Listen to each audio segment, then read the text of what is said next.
Fin d'après-midi à la gare maritime de Kadıköy.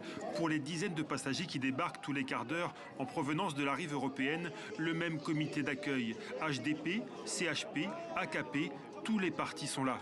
Plus de temps à perdre, il ne reste que quelques heures pour convaincre les électeurs.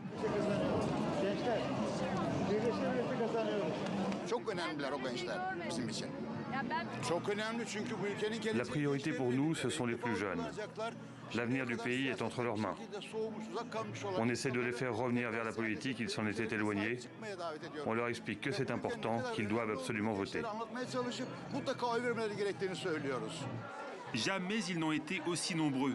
Dimanche, 5 millions de Turcs entre 18 et 22 ans iront aux urnes pour la première fois.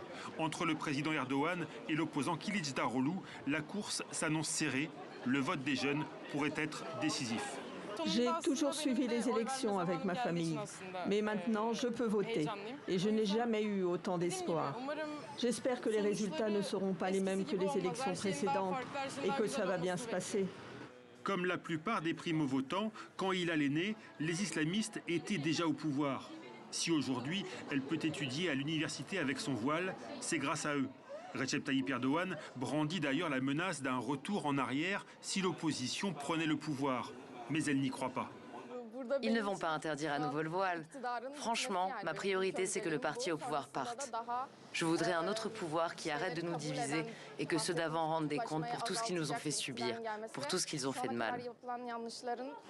Devant une caméra, pas d'allusion directe à la répression, au recul des libertés, aux purges à répétition. Les critiques restent prudentes, mais le vent semble avoir tourné.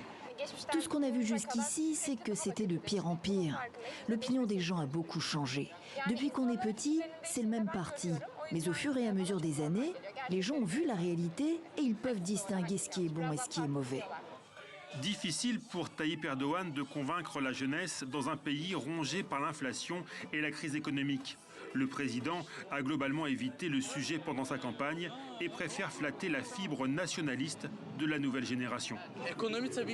Oui, l'économie, c'est vrai, c'est important. Mais l'intégrité du pays, l'amour de la nation, c'est aussi important. Ce n'est pas le parti au pouvoir ou mes parents qui dictent mes convictions. J'ai mes propres idées et je pense qu'il faut encore continuer avec le pouvoir actuel. Après 2 décennies de règne, l'AKP rêvait d'une génération Erdogan. Mais selon les derniers sondages, Kemal Kılıçdaroğlu serait le candidat préféré des 18-24 ans. Et de loin, près de 80% des jeunes auraient l'intention de voter pour l'opposition dimanche.